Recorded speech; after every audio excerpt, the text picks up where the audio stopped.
akan menjelaskan teori hukum tentang Max Weber. Sebelumnya saya akan memperkenalkan yang ada di kelompok saya.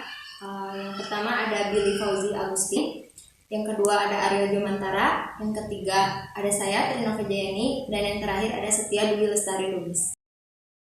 Di sini saya akan menjelaskan biografi dari Max Weber. Max Weber lahir di Jerman pada tahun 1864. Dia dibesarkan oleh kedua orang tuanya dan melanjutkan studinya di Universitas Heidelberg. Lalu dia melanjutkan studinya di Universitas Berlin dan mendapatkan gelar doktor. Juga menjadi ahli hukum dan salah satu dosen di universitas tersebut. Weber juga menjadi salah satu pendiri German Sociological Society pada tahun 1910 dan rumahnya menjadi salah satu tempat diskusi bagi para intelektual seperti George Simmel, Robert Michels, dan George Lucas. Selain itu, Weber juga aktif secara politik dan menulis banyak esai tentang sejumlah isu pada masanya. Di sini saya akan membahas tentang konsep hukum dari Max Weber. Hukum dalam pandangan Max Weber yang ditulis oleh Gerard Turki dalam bukunya Law and Society: Critical Approach tahun 1996 membahas tipiologi Max Weber tentang studi hukum. Max Weber menentukan suatu definisi inti dari hukum dan yang lebih penting bagi tujuan-tujuan masa depan kita. Ia menyajikan suatu cara pendekatan hukum dan masyarakat yang dapat kita gunakan untuk mengembangkan definisi hukum melalui cara-cara yang jelas dalam mempelajarinya. Sebagian besar tulisan-tulisannya menyajikan petunjuk penting bagi pengembangan suatu definisi hukum dan untuk memahami cara-cara alternatif dalam pemikiran terhadap hukum dan masyarakat.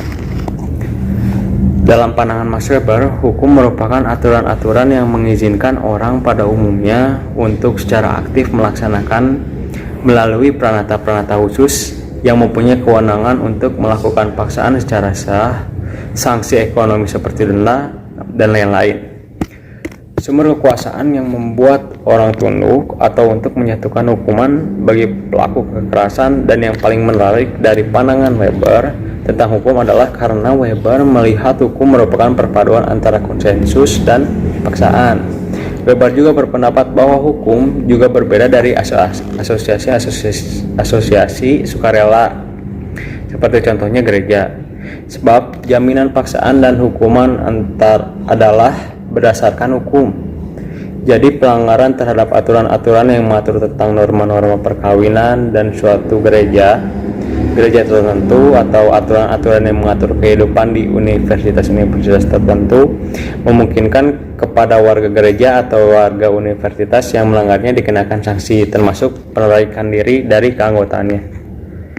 Berbeda dari norma-norma hukum dan peranata-peranata hukum, maka dalam asosiasi sukarela seperti gereja dan universitas, bagaimanapun tidak mempunyai kekuasaan untuk menjatuhkan hukuman badan, hukuman penjara, atau hukuman berupa penyitaan hak milik seseorang yang melakukan pelanggaran terhadap aturan-aturan gereja tersebut, khususnya dalam masyarakat modern.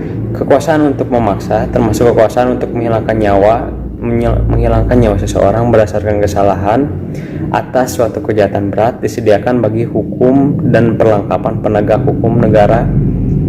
Oleh karena itu, sehingga menghilangkan nyawa seseorang berdasarkan kesalahan atas suatu kejahatan berat disediakan bagi hukum dan perlengkapan penegak hukum negara.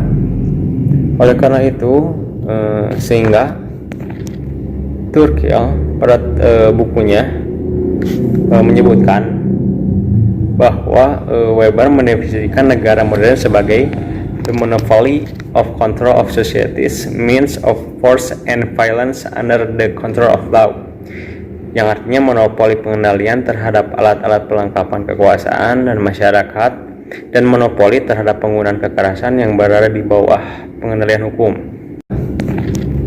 Turki pada bukunya menyebutkan bahwa Weber mendefinisikan negara modern sebagai the monopoly of control of societies, means of force and violence under the control of law, yang artinya monopoli pengendalian terhadap alat-alat pelengkapan kekuasaan dan masyarakat, dan monopoli terhadap penggunaan kekerasan yang berada di bawah pengendalian hukum. Di sini saya akan menjelaskan tentang teori dari Max Weber. Di dalam teori Max Weber tentang hukum dikemukakan 4 tipe ideal dari hukum, yaitu masing-masing sebagai berikut. Yang pertama, hukum irasional dan material, yaitu di mana pembentuk undang-undang dan hakim berdasarkan keputusannya semata-mata pada nilai emosional tanpa menunjuk pada suatu kaidah pun. Yang kedua, hukum irasional dan formil, yaitu di mana pembentuk undang-undang dan hakim berpedoman pada kaidah-kaidah di luar akal. Oleh karena itu, didasarkan pada wahyu atau ramalan. Yang ketiga, hukum rasional dan material, yaitu di mana keputusan-keputusan para pembentuk undang-undang dan hakim menunjuk pada suatu kitab suci, kebijakan, penguasa, atau ideologi. Dan yang keempat, rasional dan formil, yaitu di mana hukum dibentuk semata-mata atas dasar konsep-konsep abstrak dari ilmu hukum. Yang kelima, kelebihan aliran pemikiran Max Weber. Sekian dari kelompok kami. Wassalamualaikum warahmatullahi wabarakatuh.